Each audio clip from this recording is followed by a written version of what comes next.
ബർഷായിലിന്ന് ഒരു ട്രാൻസ്പോർട്ടേഷൻ ഉള്ളതെന്ന് പറഞ്ഞ് രാവിലെ 7 മണിക്ക് ഡേറ്റ് ഈ തണുപ്പത്ത് വന്നതാണ്. നമ്മുടെ KSRTC പോലെ ഇവിടുത്തെ പബ്ലിക് ട്രാൻസ്പോർട്ടേഷനാണ് ഹിമാചൽ പ്രദേശ് പബ്ലിക് ട്രാൻസ്പോർട്ടേഷൻ. നമ്മൾ ഇവിടെ കയറി വന്നത് നമ്മൾ ഷെയർ ടാക്സ് കൊടുത്തിട്ട് അവിടെ ബസ്സൊന്നും വരില്ലെന്ന് നാട്ടുകാർ പറഞ്ഞു. പക്ഷെ ഒരു ബസ് കണ്ടപ്പോൾ നമ്മൾ വെയിറ്റ് ചെയ്ത് ചാടി കയറി അന്വേഷിച്ച് കണ്ടുപിടിച്ചതാണ്.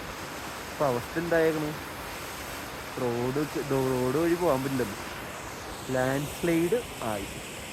ഇനി ആ റോഡ് കിടക്കണമെങ്കിൽ മനുഷ്യർക്കും മൃഗങ്ങൾക്കും മാത്രമേ പറ്റത്തുള്ളൂ. ഉണ്ടോ, നമ്മിനി ഇവിടെ ഫുള്ള് ഫിറ്റ്. ഇനി നടന്ന് ക്രോസ് ചെയ്ത് അപ്പുറത്ത് ഇനി വേറെ ഷെയർ ക്യാബോ എന്തെങ്കിലും കൊടുത്ത് ഇനി പോകണം. ഉണ്ടോ, ഇവിടെ ആൾക്കാർ വരുമ്പോൾ വാർണിംഗ് ആണ്, ലാൻഡ് സ്ലൈഡ്. ഇവിടെ വരുമ്പോൾ ലാൻഡ് സ്ലൈഡൊക്കെ ഇവിടെ കോമൺ ആണ്. പക്ഷേ ഇവിടെ അവസ്ഥ എന്ന് ആലോചിച്ചാൽ ഇൻ കേസ് എന്തെങ്കിലും എമർജൻസി സിറ്റുവേഷനിൽ ഹോസ്പിറ്റലിൽ പോകണമെങ്കിലൊക്കെ വന്നു കഴിഞ്ഞാൽ ഇവിടെ ഇനി ഇങ്ങടെ പോകുമ്പോൾ നമുക്ക് പുൽഗ തൽഗ തോഷ് എന്ന് പറഞ്ഞ ഗ്രാമങ്ങളാണ്. ആകെ ഒരു ആക്സസ് ഈ റൂട്ട് മാത്രമാണ്. ആ റൂട്ട് ഫുള്ളായി ബ്ലോക്ക് ആയി കഴിഞ്ഞാൽ ഇവിടെ ജീവിതാവസ്ഥ എന്ന് ആലോചിച്ച് നോക്കിയേ, ഭയങ്കര ദയനീയമാണ്.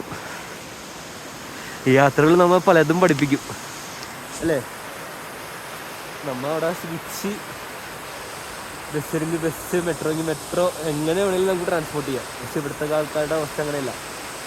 ഇവർക്ക് പ്രകൃതി കൊണ്ട് സുന്ദരമാണ്, പക്ഷേ ഇവരുടെ ജീവിത നിലവാരം അത്ര മെച്ചപ്പെട്ടതല്ല. പക്ഷെ എന്നാൽ ദേ ഹാപ്പി വിത്ത് ദിസ്.